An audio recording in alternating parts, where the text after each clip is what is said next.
and Shook podcast. Record scratch there, Nick, in post.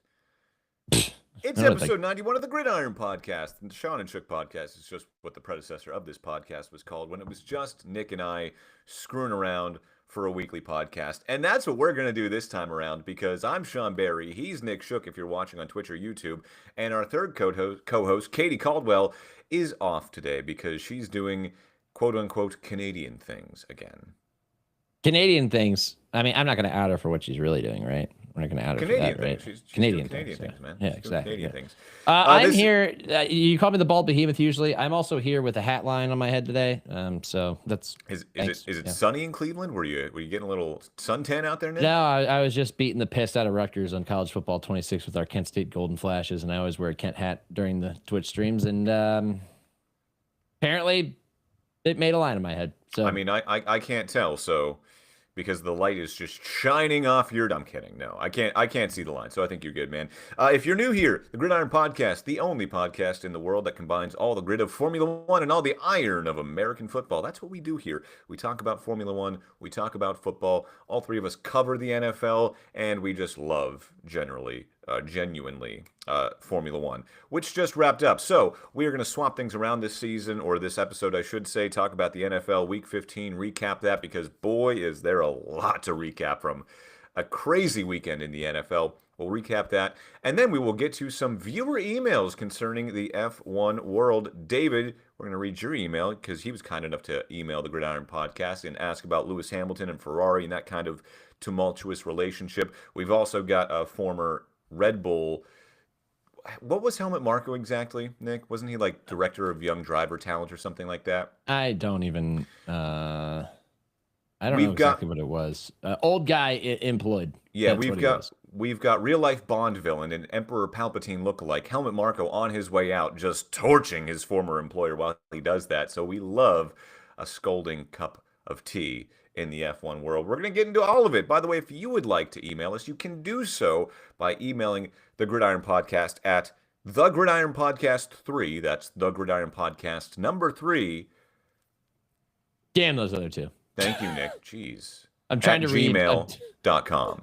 I'm trying to find what Helmut Marko's title was, and then I got distracted by his Wikipedia summary. We're also on social media on Instagram at Gridiron Pod. That's on IG at Gridiron Pod. And then we are on TikTok at, is it the.gridiron.podcast? Yeah, there you go. Nailed it. So the YouTube. Gridiron Podcast with a period in between the 3 words. Hey, you know what I noticed? And this has actually become pervasive even in more professional settings. You know how when you like turn things into an acronym, like rest in peace is RIP? Yeah. People who don't understand basic grammar fail to put a period after the last letter.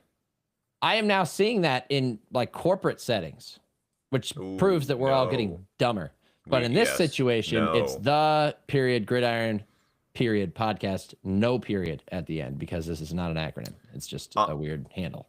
I don't know where you stand on this, but like when I'm sending an email, if it's to a person that I know and that I converse with a lot, I will use, incomplete sentences. I will say, just following up. Oh.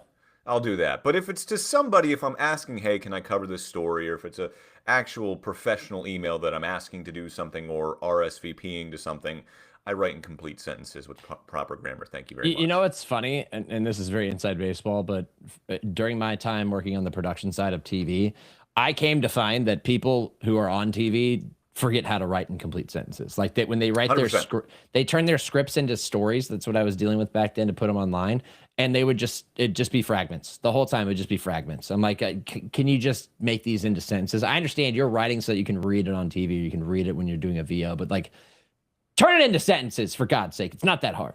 -5 points from Gryffindor Nick for using journalism jargon, VO. That's voice on tape, by the way, or voiceover. Yes, voiceover. Yeah, voiceover. SOT is sound on tape. I'm trying to remember because I say these acronyms and 50 million times. VOSOT. Oh gosh, I get voiceover sound on tape.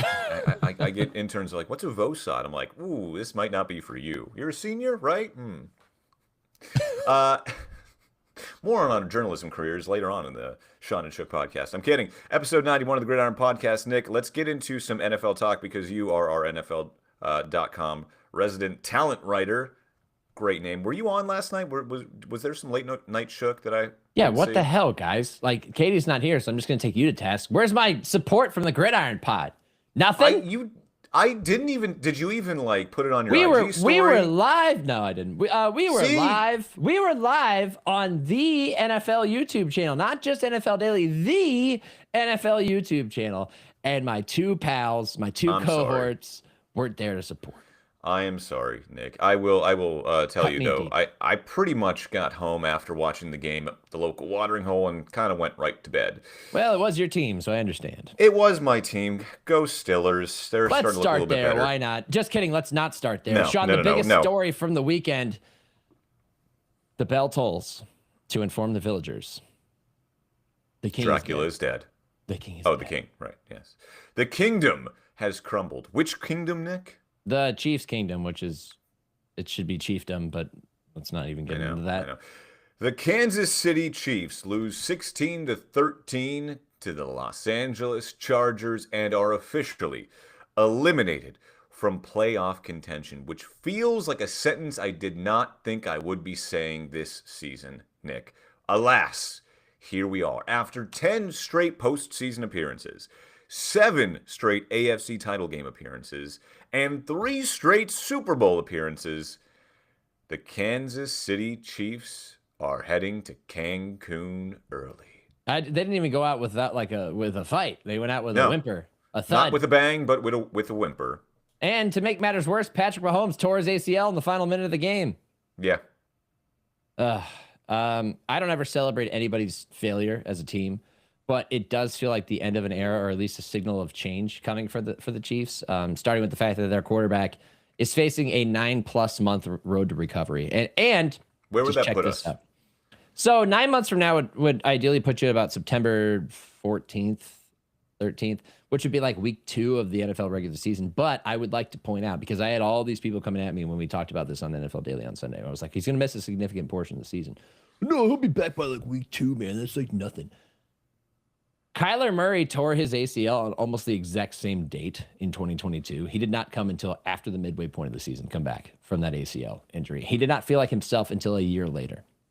This is not some simulate 9 months in Madden and suddenly you get the same player back. This is going to take time. And Mahomes, whose mobility is such a big part of his game, it's going to take some time for him to be like himself again. So it's significant for the Chiefs in more ways than the fact that they missed the playoffs. They are going to be facing, starting next season, without their superstar quarterback and the guy who drives everything for them. This almost feels like in the NBA, losing Halliburton for the Pacers. Yeah. In the Game NBA 7 of the finals. like Yeah. you bet it all on black, and now like here you are, it's a bust, and it's just, yeah. I mean, I'm not celebrating the downfall of the Chiefs, but it is. It's refreshing to know that they're not going to be in the playoffs, and I can actually cover a different team out of the AFC for once. I'll admit. You know how long we said the AFC hasn't been represented in the Super Bowl by a Peyton Manning, a Ben Roethlisberger, or Tom Brady, and now that's moved on to a Peyton Manning, a Patrick Mahomes, a Tom Brady, or a Ben Roethlisberger since 2007, which insane. We had that think of, one year. We had that 1 year of Joe Burrow. The Chiefs have been. Oh, that's true. We did have that 1 year. Sean, I've covered 5 Super Bowls in my career. Yeah. Only one has not included the Chiefs. Only one. And that was Bengals Rams 2021 season. Like, we were think there about for that. their That's first crazy. Super Bowl. Nick, when you went back, let's go back to Miami, Super Bowl 54, okay? Both of us are definitely not hungover still at the game. Totally. Huh? Totally. Couldn't Totally be not us. hungover. Yeah, Couldn't be us. no. Couldn't be us. We're not And we until watched 4 the a.m., Chiefs win their first Super Bowl in 50 years. Patrick Mahomes' first of 3 Super Bowl titles. Did you think back then that this would turn into the kind of dynasty it did in Kansas City? I mean, they were good, but like we hadn't had a dynasty since the Patriots, and we had enough variety and it's really hard to get back there. Like, it's really hard to win one and even make the playoffs the next year. There's a lot, and it's really hard to lose one and make the playoffs the next year. There's been a number of examples where teams reach the mountaintop or flirt with the mountaintop and then fall right back to the base of the mountain the next year. Not only did the Chiefs not do that, they were in contention every year. They were in the AFC Championship game every year. The Bengals beating them to go to the Super Bowl was like a massive accomplishment, not just because they got to the Super Bowl, but because they felled Goliath. So no, I didn't expect that at all. And yet, and that's just kind of proves how, I think people push back on the whole like dynasty thing with them. Yeah, they were a dynasty, Oh, dude. yeah, Yeah. absolutely. Like, I don't care if they only got 3 rings out of it, which is a lot, by the way. They were in the conference championship game for almost an entire decade. Okay. That's like LeBron's 8 straight finals runs. Okay. Like, it might be unprecedented now that I think about it. This was a dynasty, and it is no longer a dynasty. This team will not be in the playoffs. Like, I'm imagining this is this weird, bizarro world in which I'm going to the playoffs and thinking, well, you can't count the Chiefs out. They're literally eliminated. I can count them out because they are out. They are. And you look at, I don't even know who would question if this is a dynasty or not, because you look at a 10-year span in which the Kansas City Chiefs played in 5 Super Bowls and won 3 of them. If we still count the old Steel Curtain days, the Super Steelers back in the 70s with Chuck Noll and Terry Bradshaw, I mean, they won 4 Super Bowls in a 10-year span, but they only went to 4 Super Bowls. The Kansas City Chiefs went to 1 more. This is absolutely one of the best 10-year runs in NFL history. The only thing that we keep... And it's really like 6 years, we're a little, 7 years. We're kind of almost spoiled, too, because we watched the Patriots do it for 20 years. Yes, but right? they had their down years. They had, exactly. They went 3 out of 4. Then they were down again until they went back when they went 16-0 in 2007. And then they lost again to the Giants 2 years after that. Like, they had years where they didn't. I mean, they only missed the playoffs once in that span. That was the year that Brady got hurt in week 1 and Matt Castle was their quarterback. So they were always there. You're right. I don't know if the Patriots. No, I don't know if the Patriots ever felt as inevitable as the Patrick Mahomes Kansas City Chiefs has felt over the last couple of years. And I think that's what leads us to the defining statement about this team this year, which is that they were so inevitable because when it came down to winning time, when they needed to make magic, they always pulled the rabbit out of the hat. Always. They were the best at doing it. That's why it felt like it was only a matter of time until they were going to win. They won the Super Bowl against the Eagles. They won that on the final drive with a great run by Mahomes, who was dealing with a bad toe.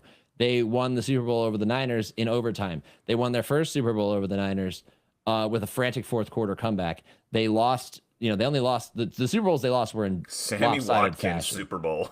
Lopsided fashion. The Buccaneers game, which they were dominated by a good defense and dominated by the Eagles defense. But like, they always made magic. They erased, like, I think it was a 20 or 21 point deficit against the Texans in the playoffs one year. Like, they always found ways to get it done. 13 seconds, Buffalo Bills, where they had to go down the field to kick the game tying field goal to go to overtime and win that game. It was always the clutch moments. Mahomes was always making the plays. Kelsey was making the plays, whoever it was. They didn't do that at all this year. No. The reason that they won all those games last year, where they go 15-2 and reached the Super Bowl last year when their offensive numbers were worse. And I think 11-0 in one-score games. One-score games. They couldn't win the one-score games this year. They lost another one on Sunday, and it was just, it typified their entire season, which is that when it came down to it, they could not finish the job. And to make matters worse, they lose their quarterback on that drive. I hate that he got hurt. I think it's bad for the sport. It's obviously bad for him. But it was fitting for how this season went, unfortunately. It was like the crushing blow to just cap an incredibly frustrating, disappointing season for them. You know what this feels like to me? It feels like, what year was that? 2008, when Matt Castle had to quarterback the New England Patriots because Tom Brady got injured. Earlier in the season, obviously, not later in the season like Patrick Mahomes did. Yeah, so you knew, hey guys, Tom's not in it this year. Patrick Mahomes isn't in it this year. Every single team that is in the playoffs now in the AFC is looking at that going, we might have a chance this year. The Chiefs aren't in it. There's no Andy Reid. Who won the Super Bowl that year, Sean? That would be the Pittsburgh Steelers. And I'm just saying, man. No, I'm not saying it all. But it does kind of feel like that, where it is wide open in the AFC. And it truthfully is. I mean, you've got Denver. You've got Los Angeles. Someone's going to come out of the AFC North. I don't think anyone's going to make noise. The Patriots, they're young. And then, of course, as soon as Patrick Mahomes went down and the Chiefs were eliminated in the span of 10 minutes, I knew the narrative was going to start. Is this the Bills' year? Can Josh Allen doesn't have to go through Kansas City? Josh Allen doesn't have to go through Kansas City. Can the Bills do it this year? Ago. Oh my gosh! It started weeks ago. Yes, this could be the Bills' year. It absolutely could be, because it took forever. I mean, yeah, the Steelers won it in 2006 with Ben Roethlisberger. Guess what? They did not have to go through the Patriots that year. And then the other year they won it with Ben Roethlisberger and Mike Tomlin. They did not have to go through the Patriots. Sometimes there is the boogeyman, and when he's not there, the door is wide open for a championship run, which I do think it is for the Bills. But can we just knock it off a little bit? Because the Denver Broncos have something to say. The New England Patriots have something to say. Pittsburgh Steelers. Don't do No, that. no, Don't no, do that. no. Don't do that. You still got to win your division, and I don't know if that's going to happen. Just need one more win. Just one So more. yeah. And who do you play next week? The Detroit Lions. I think that while you're absolutely right, that now seems to be the Bills' time. They don't have to, exercise that demon. That demon took care of itself. I also think it adds a bit of pressure Yep. to the idea that, like, oh my God, now is the, and again, cross sport comparison, go back to the NBA. Like, they lost, the Eastern Conference lost Tyrese Halliburton. They lost Jason Tatum. Damian Lillard got hurt and then got traded. Like, there's a number of key players who are missing this season. And I think about the Cavs. The runway is open for the Cavs. Yeah. They freaking suck right now. They have a winning record, but they cannot put it together right now. The pressure, opportunity is great, but with it comes pressure to get the job done. So we'll see if the Bills can get the job done. They are playing good football, and they did have a hell of a win on the road over their division foes, the New England Patriots, this weekend. A great second half comeback, outscored the Patriots 28-7 in a game that looked like they were probably going to lose. They were down 24-7 in that game at halftime. They come back and win 35-31. I mean, hell of a performance by the Bills. And again, the key, their defense is playing. It played great in the second half. In the second half, yeah. The key is leaning on James Cook. And that's why I say that the AFC is wide open, because and to your point, I think this does add pressure to the Bills because, hey, you have to get it done this year because Denver's not going anywhere. They're young. The Chargers aren't going anywhere. Their offensive line's going to be healthy next season. The Patriots are clearly on the rise with Mike Vrabel. Like, the Chiefs might not be back next year, but they might be back in 2 years. So your window is open, but it's still not it's not going to be open for long. So get it done, Bills. The other thing I wanted to bring up for Week 15 was obviously you had the injury to Patrick Mahomes. Some other high-profile injuries as well. T.J. Watt had a deflated lung, thanks to some dry needling. Yep. Which, that's great. Don't know how long he's going to be out. Steelers, I think that was just their second win ever without T.J. Watt while he's been on that team since he was drafted last night on Monday Night Football. You also have Micah Parsons. He also tore his ACL. So what's the Green Bay defense going to look like? And then Devontae Adams, did we ever figure out how severe that hamstring injury was? They're leaving it open for him to play this weekend. Okay. All right. So it's kind of like one of those. I wouldn't play him, but they are playing the Seahawks, so it's kind of important. So it's kind of one of those Mike Evans hamstring injuries. Like, he might be back or he might be out 4 weeks. We'll see. Yeah. I mean, they're playing coy. They're leaving the option open, so that makes the Seahawks prepare to face him, I suppose. I would be shocked if he did play. I think it would be smart to not play him. I think the Rams can win that division without him right now. And you obviously want to because of the Seahawks. You don't want to go on the road.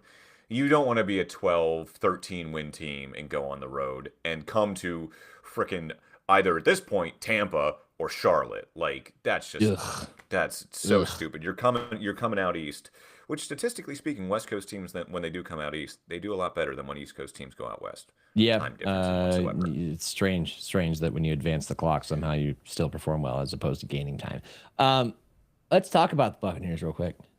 Oh, good Lord. Their loss was days ago. They lost on Thursday night, collapsed against the Falcons, a team that has very little to play for other than their coach's job. Todd Bowles was so pissed off that he cussed more in one response than I've heard him cuss combined ever in front of a microphone. Like, we obviously can't play the sound here, but like, holy hell, dude. Like, that, if anything told me the Bucs are in a bad place, it's how many F-bombs Todd Bowles, delivered in one response. Were you in the room when that happened? No, I wasn't. I was actually outside. I was out of because we get the podium from the Fox feed. So we get Baker Mayfield and Todd Bowles from the Fox feed. I go into the locker room. So I'm going into the locker room with our other reporter, Mark, and we're standing outside because they have to wait for Todd Bowles to go in, Baker Mayfield to talk. They're doing their stuff, and it's taking longer than normal for obvious reasons. But then we start to see Todd Bowles' tirade, if you want to call it, pop up on Twitter, and everyone's kind of like, yo, Todd Bowles is in there dropping F-bombs right now. And we all have our phones held up to our ears, and we just hear him dropping F this, F that, S this. I don't normally cuss this much, but this is how I feel. I'm like, ooh, this is going to be interesting. Nick, when I tell you, and I texted you guys this, I have seen more cheerful funerals than when I walked into that locker room after the Bucs lost on Thursday Night Football to the Falcons. You could hear a pin drop. people looked like they had just watched their dog get like run over. Like Jeez. the Nick, the energy in that locker room was like sucked out. Everyone was so quiet. The cursing didn't stop there either. I mean, Tristan Wirfs, he's always very candid and known to drop a curse word or two, but it was just, and of course I'm talking to the center, Graham Barton, and we ask him, you got 3 games left, you got 2 games against the Panthers. And he's like, I don't care who we got or what our schedule is like. Like, we have to fix this before we even think about who we're playing next. You're winning 28-14 with like 10 minutes to go in the game, and you lose in regulation. And you lost a game in which the Falcons went for 2 twice, failed both times, and you gave them another opportunity, and they went down and kicked the game-winning field goal. Like, even when you thought you'd staved, you'd grab victories from the jaws of defeat, you somehow reverse the order and place it back into the jaws of defeat. Like, Baker throws a pick that opens the door for them to even think about coming back. I thought that game was over. When they hit that 2-point conversion to Chris Godwin, I thought it was over. Look at them. All right, they're starting to figure it out again. Having Mike Evans back is a big boost. Bucky Irving, Chris Godwin, the band's back together. Nope. They can't. I don't know what it is about Todd Bowles, but he brings the best out of Kirk Cousins.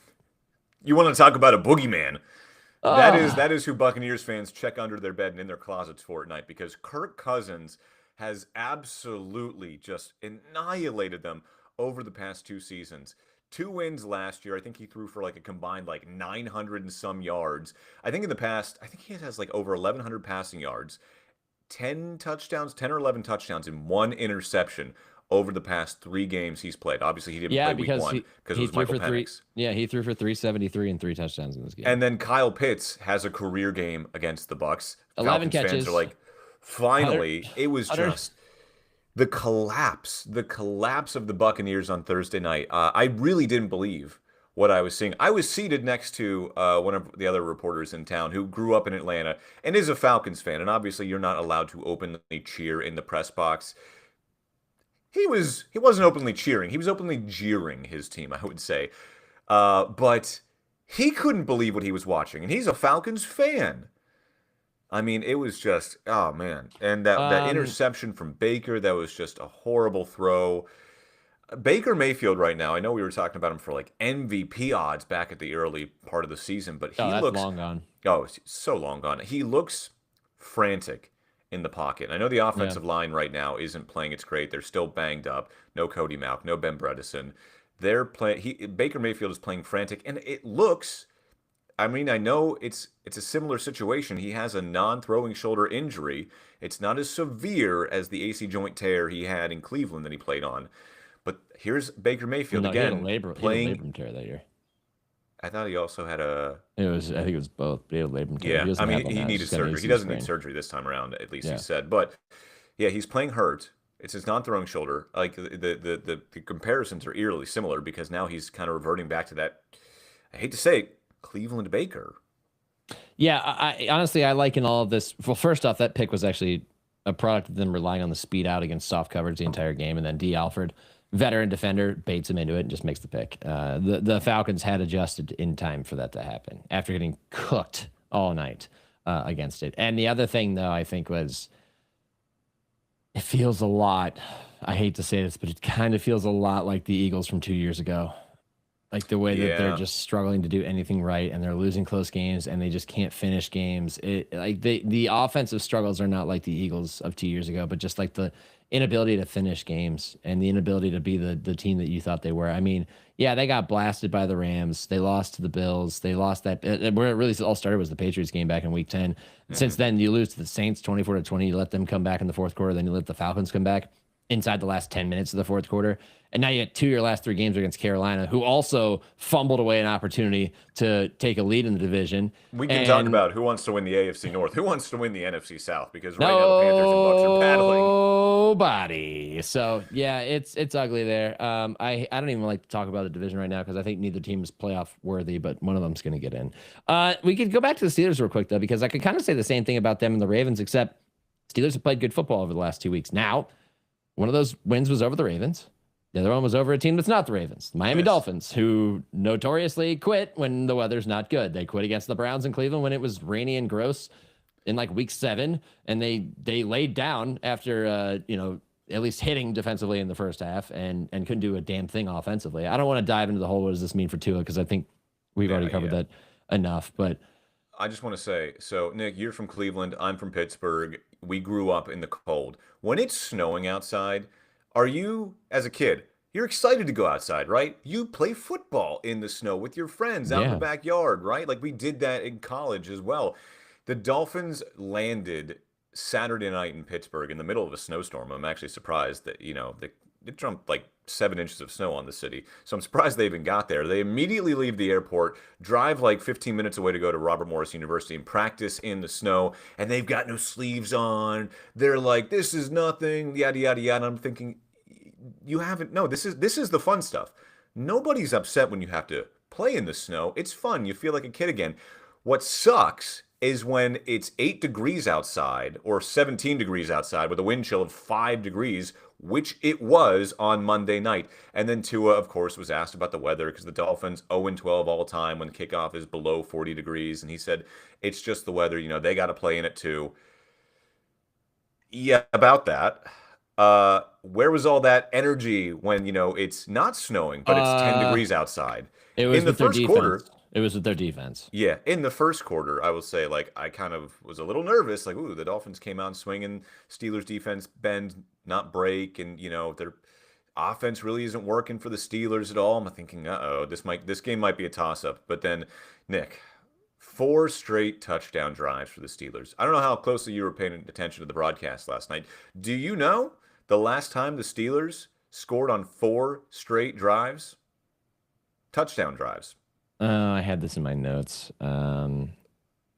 It was 7 years ago. Yeah, and it's 7 freaking years. yeah, and there's another stat that Rodgers completed the most passes over the middle, highest completion percentage on passes over the middle since 2016. Like there were some weird outliers in this game because despite the final score being what 28-15, it was a blowout. It was was a much blowout, more yeah. like 28 to Defense, 3. the Steelers defense coasted in the fourth quarter. And Yeah. I was at a bar and the owner's a Pittsburgh fan. He's playing Renegade and still in the third quarter. I'm like, Oh, what are they you want doing? to. Don't Steelers do fans it. want to. They Don't want to play do it. Renegade again. He's playing black and 3 yellow. weeks ago, we're He's- done playing yeah. Renegade. We're booing Mike Tomlin. We want to fire our coach. Oh, And just kidding.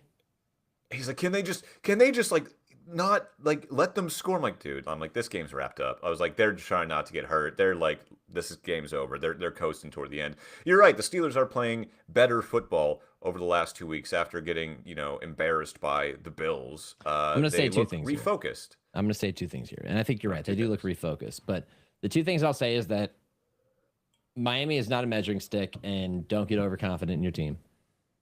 But Aaron Rodgers is actually playing good football. And that's the important part. He's getting the ball out quickly. He's not letting the pass rush get after him. He's still pissed off at most of his receivers, but he's playing good football. And the MVS edition produces a touchdown. I mean, MVS is not a guy you want to lean on in a clutch spot, but Rodgers just looks more like the guy that you hoped you were going to get. He's had probably his 2 best games as a Steeler in the last 2 weeks. So that is encouraging.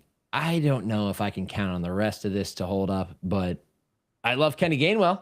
Oh, do I love Kenny Gainwell, man. Oh, I love Kenny Gainwell. Dude, And I love great that pickup. Rodgers will dump the ball off to him and he'll make plays. So like the problem is that the Steelers probably only have like one way to win, but they've done it over the last 2 weeks. So Yep. their remaining schedule is Detroit, Cleveland, Baltimore. Now You need 1 win of 3 games.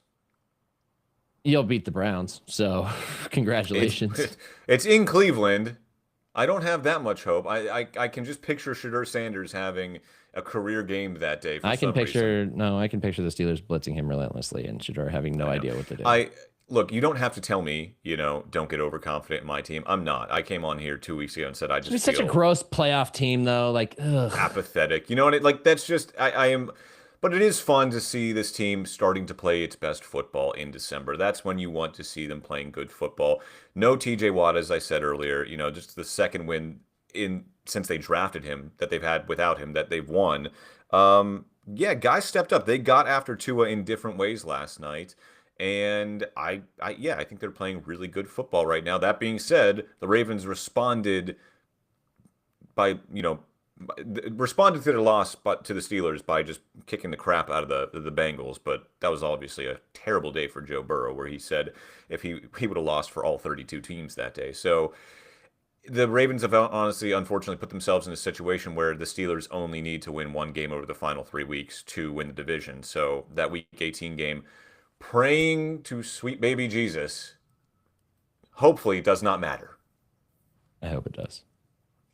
Not because I want the Browns to win another game, because I don't, but I would love it for it to matter. I know. You want me sweating. You do. I know. Oh, yeah. You are a sick yeah. MFer. Absolutely. I can't take this whole... Oh, I'm apathetic about the Steelers. Fire Mike Tomlin. Oh, I didn't say fire Mike Tomlin. I never said fire Mike Tomlin. A lot of Steeler fans did. Yeah, they did. I was here saying if did. there is, all I said was it might be a time. You need to look at this stuff, but then you also need to evaluate the entire body. No, they're in the playoffs. They're playing good football. Mike Tomlin's the best. That's why I want you to sweat, because I can't stand how fickle Steeler fans are. Seriously, one more win, beat the Browns, lose to the Lions, because that's going to happen. Beat the Browns. All of a sudden, you're 9-7, or what would you be at that point?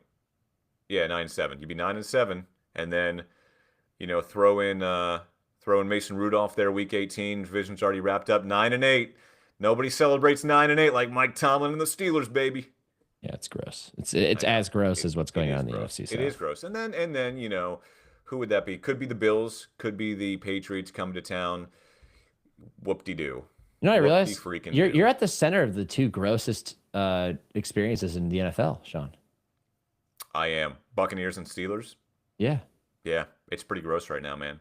Gross. Take a shower. We're going through it. I should. I have not showered yet today. I didn't need to tell you that. I didn't need to know that. Speaking of teams that are getting hot, Nick, we kind of mentioned them already. The Bills. Okay? I like that they kind of have a little bit of moxie to them right now. Like you said, they were getting blown out in the first half against the Patriots. They could have been like, all right, packing it in. But the division is still open. The Patriots needed to win to clinch the division, and the division is still open for the Bills. Yeah, and they're going to beat the Browns this week, and then the test comes down to the Eagles game, and if it was up to me, I would probably think they're going to win that game too. I don't know. We put them on fraud watch, and then they blast the Bengals. They beat the Bengals. That was a crazy game that they came back in. Bucks, Bengals, Patriots. They've had good wins over the past couple of weeks. Josh Allen's playing good football, and now I'm hearing the whole name him MVP, and it's like, oh, you forgot the whole first half of the season. Thanks, guys. I don't know. I'm not a hater. Sound like a hater. They're gonna be in the playoffs. I can't be the guy who's like, oh, I believe in the Bills. I've been burned too many times before by that. But yeah, they're playing good football right now. Speaking of believing, let me ask you a question. This is not on the docket. I just want to ask you this: who do you believe in more in the AFC, the Texans or the Jags? Oh, that's a good question. Liam Cohen. A lot of Bucs fans right now down here saying should have fired Todd Bowles last year and promoted Liam Cohen. But hindsight's 2020. This is why I hate fans. This is why I hate fans so much sometimes, because they say dumb stuff like that. That was never going to happen. Never going to happen. That's tough because Trevor Lawrence is balling, dude. But I mean, Houston has the best defense in the NFL that can make anybody look pedestrian offensively. I wish they played again. The two games they played, I don't think were good examples of this matchup. Are both in the playoff picture now? The Texans are 9-5. Texans are the 7 seed. Jags are the 3 seed. So yeah. Okay.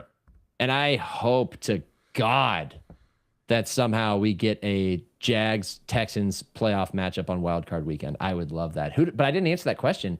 I'm gonna go with Houston. I'm gonna go with Houston. That defense is just so good. Like if I had to take them on a neutral field right now, I would take Houston because they can do enough offensively, and their defense will limit any offense. I don't, not to be boring, but I agree with you completely because defense travels. That's the one thing everybody says about football. Defense travels. So and the running game. A scary, scary defense right now. Yeah, I'm going to go with them. So So basically, we are looking at Ravens or The Colts. races I are mean, I almost think the races are basically wrapped up, dude. yeah, pretty much. I think we have the playoffs here in the AFC. All that's going to happen is jostling. If the Steelers fumble this division, they're out. I don't think the Colts are going to make it. Philip Rivers, I mean, Peepaw. golf clap for you, Paul. You had the Colts in a position to win at the end, but it's just 18 of 27 for 120, a touchdown and a pick. my question. Two good throws. All day. So Anthony Richardson has officially been activated off IR, and they're like, "Yeah, we're going to take some time to bring him back to speed." He had a broken like eye bone. He had a broken orbital face bone, bone. Was he not? Can you not work out while that happens? I don't know. Like I mean, he was on a you're going like no. I'll tell you what it is. The Colts don't want to play him. yeah, no, they don't. They have no desire to play him. Not at all. That's So what they're I'm, just that's what gonna I'm trying to hint say- at is like you I'm are just- going I'm with just a telling you right now. 44-year-old Philip Rivers in a Yes. playoff, right? Like you're punting Steichen on would the rather season. play Philip Rivers than Anthony Richardson. Dead Yeah. serious. Season- Can I'm say sorry. that with 100% confidence. Colts fans, your season's over. So that being said, the last playoff spot's either going to the Steelers or the Ravens. Right now, the Steelers just need one more win, and then we're just jostling for a position between the Chargers. Well, no, so the Broncos already wrapped up their division. So you know what? If I'm a Steelers fan, I want to see. Ooh, God, I would love it. I want to see the Jags. I would want to see the Jags. I don't think you do. Well, if my options are the Jags, the Chargers, or the Bills, it's either between the Jags and the Well, Chargers. the Texans are currently the wild card team. The Jags are the division leader. You wouldn't see. Well, I guess you could see them, but It's you'd be- possible. it's three division winners Everyone here has versus- 10 wins. The three teams I It's- just mentioned have 10 wins. Okay, I'm just thinking about where they could land if the Chargers end well, up. no, because like wild card weekend is division winner versus wild card team. So like you're looking at Chargers, Bills, Texans right now. Those are your options, and you're really Well, looking at the the Chargers. Texans could win the South. It's possible. They could, but They I'm could. saying as it stands right now, you don't want the Jags. You want the team you're not going to get. You want the Patriots. You're not going to get them unless the Bills win that. Oh, division. you know what? Yeah, you're right. No, I want the Jags because nothing bad has ever happened in Pittsburgh Steelers playoff history when we played the Jacksonville Jaguars. Nothing. Can't think of one thing bad that's ever happened when the Steelers Oh. played the Jags in the playoffs. We have a Broncos Can you? fan in the chat. It's Godson. Yeah, I'm going to go blow right past Saxonville and Blake Bortles taking down the Steelers in the divisional round. Because that Jags team should have gone to the Super Bowl. Damn They it. should have. And I prefer to Jalen not Ramsey, think about that. avenge us. Former Jaguar, Jalen Ramsey. Yeah, exactly. So we have some people in the chat right now. Godson, noted Broncos fan, said, "We want the Steelers in the playoffs to make our respective paths to the Super Bowl as easy as possible." Accurate. Touche. Accurate. But you know what? I just want to say there wasn't a single Steelers fan that thought that they were going to lose that wild card game to Tim Tebow, and there isn't a single Broncos fan that thinks they're going to lose a Oh, wild card game. or a God. I divisional remember round where I game was. I remember to where I the was. Steelers. I'm just saying, history has a funny way of repeating itself, so be careful what you ask for. Was it Demarius Thomas, the late Demarius Thomas, that caught the touchdown pass from Tim Tebow? Oh, Mm-hmm. First I play of remember overtime. exactly where I was. I was in my living room on 802 DePeister Street in Kent, Ohio, sitting next to two Steeler fans. And neither of them were you. No, I was in my dorm room I was drinking your tea. crying into my terrible towel. Yeah. Because you got beat by Tim Tebow. Also, Papa Popper got in here and said, "I'm back. I would say I'm sorry for being late, but since Katie ain't here, then I would be lying." I like that.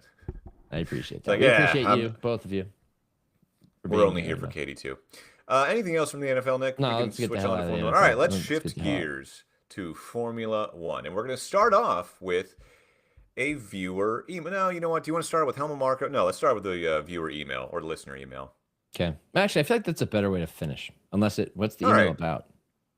Lewis Hamilton and Ferrari. Let's start with Helmut Marko because that's actually more topical right News now. at the top. Yeah. Yes. So last week we reported that Helmut Marko was officially out at Red Bull after I don't know how long with the team, probably millennium because he looks like he's 1,000 years old. And he's not been very kind to his old team on his way out because he did an interview and he said, quote, he was talking about Christian Horner and just how they were butting heads there at the end. And then obviously Christian Horner got fired in the first half of the season after Red Bull was just terrible on track. They were slow, they were off the pace. Max was 100 and some points behind McLaren, and obviously had the comeback he did once Horner got fired and Lauren Mekies moved over from Racing Bulls. So when he was asked, Helmut Marko, when he was asked about Christian Horner, he said, quote, "And if we had done it, aka fired Horner, earlier, we would have got things back on track sooner, and Max Verstappen would have been world champion this year."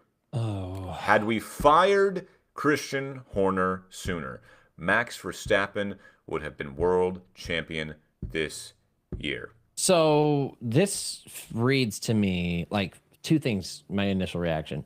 First thing, big whataboutism here, like big revisionist history here. Like, oh well, he was the problem. Scapegoating him, but also like even if that's valid, I would really love to know what was going on behind the scenes. Like, I want the tell-all. Like, how was he holding you back that significantly? I need to know if he was the problem. How was he such a problem? What was he doing behind the scenes that was just limiting you from making the progress that you eventually made? Because it was significant progress. It was more technical than anything, but it sounds like it was more than that. And if you're going to talk your talk, Helmut, tell us why. I want details, baby. I mean, if you're going to go out like gangbusters, just guns blazing, burn it all down, you're getting rid of me, tell us why. And also I when I was looking up his position, trying to find his title, which I didn't find. So here's what I did find that Max, back in the whole Horner thing, said that like there was like an idea of Marco potentially leaving, and Max said if Marco would go, that he would go. So what changed there? That's what I want to know. So he was giving an interview to a Dutch newspaper, go figure. And so this was kind of interesting. So Red Bull founder Dietrich Mateschitz. Yeah. So Marco said, "Together with Dietrich, I found Red Bull Racing 2005. We appointed Horner as team boss. I remember at a party in 2022 prior to the Austrian Grand Prix, Didi was there, but not in good health. Christian came up to me then and said, he won't make it to the end of the year. From that point on, he began cozying up to Charlem Udvidya.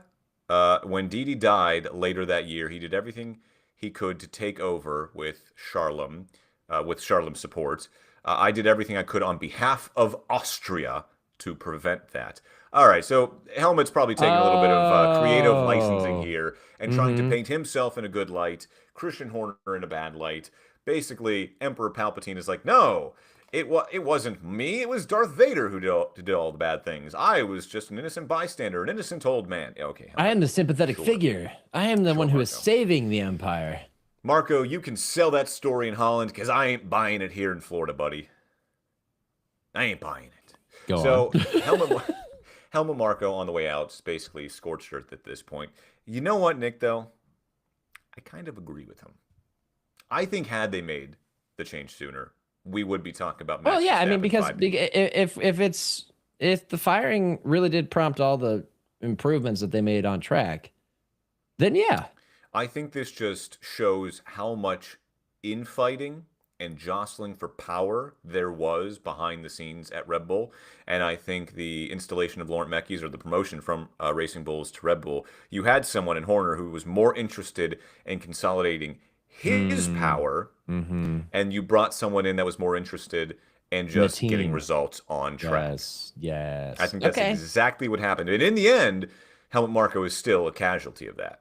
He is, and perhaps that's unfortunate from his perspective and maybe the perspective of others. Not from I mean, I'm not going to be sympathetic towards not from ours, sorry, not from ours. But that is, I'm glad that you pieced it all together. That all makes a lot of sense now, and I'm really glad I stuck along with you for all of that. Thank you.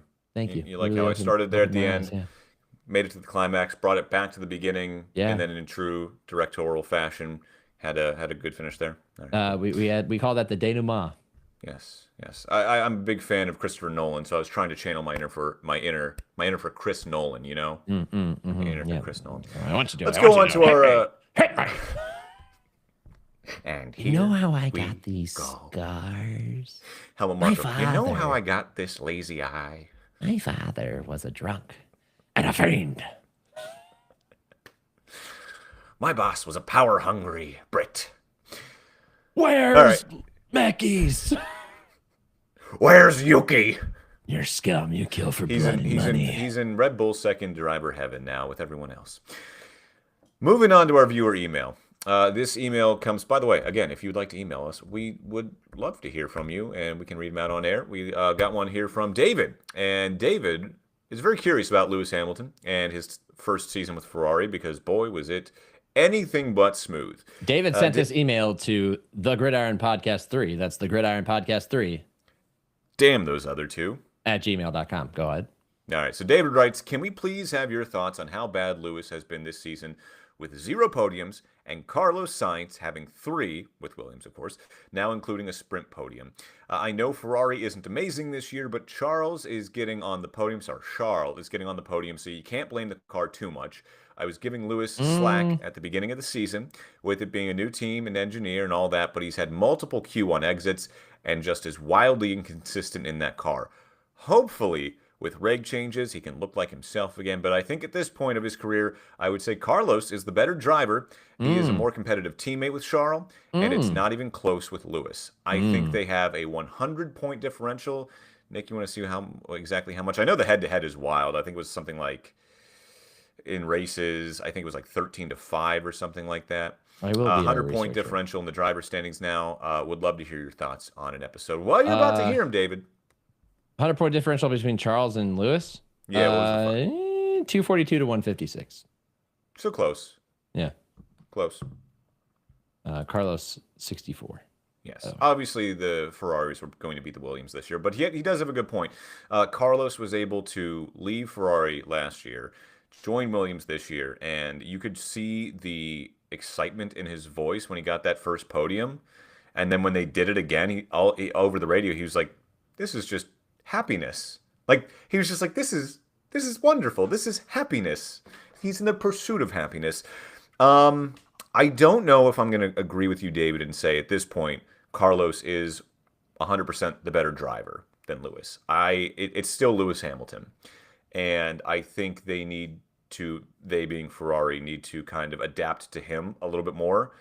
And I think that's what we're seeing right now is Lewis joined, the prancing pony, and they don't care if you're a 7-8-time world champion. You are joining Ferrari. Ferrari is not joining you. I think, yeah, he does have a good point though, Nick, because the second half of the season, all those Q1 exits, that was wild to see. And you could just see that the joy had kind of left Lewis, and he's kind of slowly realizing he's probably not going to get that 8th world title. Not at Ferrari, not ever. But he did deliver Ferrari their only win this season in China, and then they promptly got DQ'd. Yeah, I forgot about that. It's a shitbox. It's a shitbox. You can't say that. It's a Ferrari. It's a shitbox. I think that we could point right to a topic that we've discussed at length in this show, which is Red Bull very much tailoring their car to Max Verstappen. Every second driver, Yuki Tsunoda, Liam Lawson, it's going to be Isaac Hadjar next year, Daniel Ricciardo, they all struggled in the car that was good enough to, see Max win races and earn podiums. That alone can kind of tell you what I think happened with Ferrari. They had a driver who had been there for multiple years, had a better understanding of the car. They made some changes. They did or didn't work out, but he's got experience with their machinery. Lewis was a new addition. Over time, when you develop cars under the same set of regulations, you are tailoring it toward the driver that you have, which was Charles Leclerc. I think that as time passed, those tailoring efforts pushed more toward Charles than Lewis, and Lewis ended up looking a lot like he did in the Mercedes in the last year that he was there, in which they were starting to push more toward George Russell than Lewis. Now, you could look at that and say, well, is he just not a good driver anymore? I would beg to differ, and I point back to when he was in Mercedes and he won at Silverstone. He's still a hell of a driver. It's just that I think that when the car doesn't agree with your style and it gets worse and worse, it can be defeating. And I also believe that there weren't many efforts made to try to make significant changes to the car to help Lewis because new regs are coming. So I think we should withhold judgment on Lewis as a driver now. But if we get to like the midpoint of next season and he still sucks and the gap is still that big, then yeah, you can make that claim that maybe the game has passed him by. I won't make that claim right now. I think you can also say that when you look at why Carlos was so much closer to Charles. Look, I'm not taking anything away from Carlos Sainz. I think he's one of the best drivers in Formula One right now. He's definitely in the top half of the drivers on the grid. I think in the right equipment, I think he could win a world championship. I do. I think that highly of Carlos Sainz. I really do. I think he's been given kind of like a raw deal after a raw deal throughout his career. He gets fired from Renault, gets brought into McLaren. Obviously was kind of the number one driver at McLaren with Lando being a rookie and a young driver through those first couple of years. And then, I mean, if you're given an opportunity to join Ferrari, I mean, now you might choose McLaren, but a couple of years ago, you're obviously going to choose Ferrari. Every driver is going to choose Ferrari. It's Ferrari, okay? And to wear the red overalls is something special in this sport. And he was able to stay so close to Charles, A, because he is a really good driver, but B, these last regs were introduced and he entered that with Charles. So he was always in the same car and had the kind of the same understanding of the car and these regulations that Charles did. Lewis did not. He was just new into this year, and you're right. Why spend all this money to try and make Lewis competitive? I think the season just kind of got overwhelming to him in the end. I think there was a lack, not a lack of effort, but just honestly, just a lack of joy, like I said, in this sport. So I don't think it's fair to say Lewis is washed, and I know you weren't, David. I'm just saying, yeah, let's wait to see what he does next year in a new regulation. I think it's going to be telling, but will Lewis ever win a world championship again? I don't think so. Well, I mean, anything's possible with new regs. Anything like is we could have possible. completely new contenders, but it did lead me down this weird fever dream of what would Lewis look like in a Williams, which is never going to happen. But God, in an alternative universe, I would love to see that happen. And one more thing on this too is it's not necessarily fair to blame Lewis because remember, Ferrari were 8 points away from a constructors championship last year. Like they forced McLaren into shocker, a winner take all race in Abu Dhabi for the constructors championship, and Lando won that race, so they won the constructors championship.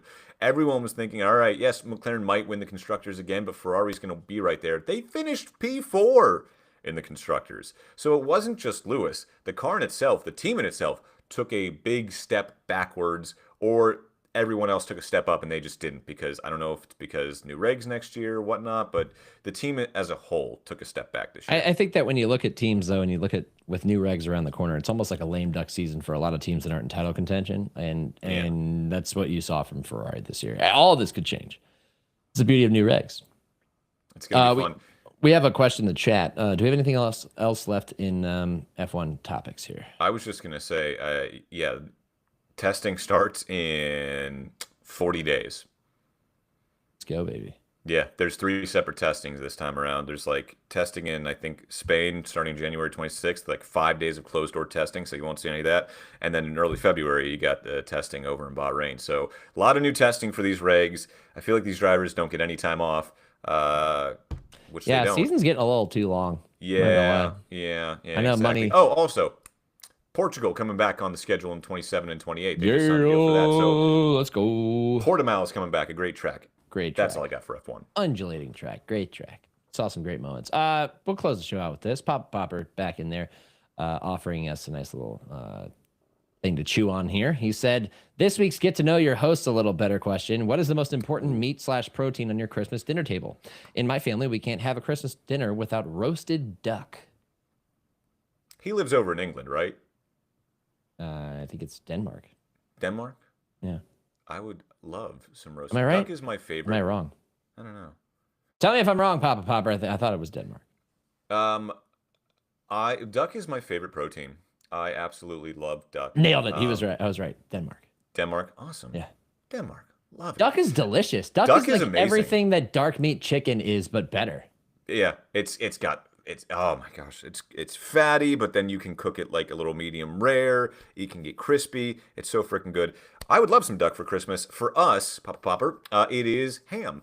My late grandfather Kane made an amazing ham, and he would make a kind of like a glaze for the ham using Sprite, a dark beer. Well, sometimes he just used Yingling. So Sprite, beer, maraschino cherry juice, a lot of brown sugar, and a lot of cloves. Oh and my you would God, get this just that wonderful like Christmassy flavor. like The a glob. sugars would caramelize on top of the fat, and he Yeah. knew the butcher, so he would go down to the butcher, and the butcher would set aside a nice big ham for him with a nice fat cap on top. So that was ours protein that we needed to have was a Christmas ham. That sounds delicious, and I can imagine the glob of a coating on top of that just sounds amazing. He would cut me off like pieces of the fat, and it basically turned into like burnt ends. It was amazing. It was so God, good. now I'm getting hungry. We got to end the show soon so I can go eat. Honestly, when I was a kid, I would say it's probably like turkey or ham. It was always what my grandma did. My family's become a bit amorphous in recent years with gathering at separate times in different places. And if my sister's in charge, she likes to mix it up. Like this year, we're having steaks, but sometimes she does Italian food. And in past years, she's also done like turkey but like my grandmother on my dad's side, the place we would usually convene at, and we're going to again this year, there's always a ham, and there's always green bean casserole, and there's always like cheesy potatoes or potatoes au gratin. So, to answer your question, it could be anything, but more likely than not, ham is going to be involved one way or the other. We are having ossobuco this year for Christmas. My mom is making ossobuco, which I didn't know what it was. It's veal shanks. So there we go. Try the veal. Try the veal. Tip your waiter. Delicious. Try the veal. Thank you so much for asking us that, Papa Popper. It's becoming a regular segment. I like it. Yeah. I like it. I think that's it, John. I think we've done That's it. For the absent Katie Caldwell and the present Nick Shook, I am the present Sean Barry. As always, live life in the fast lane, folks. And happy holidays if we're not here the next week. Who knows if we will be? Until then. See you next year. Oh.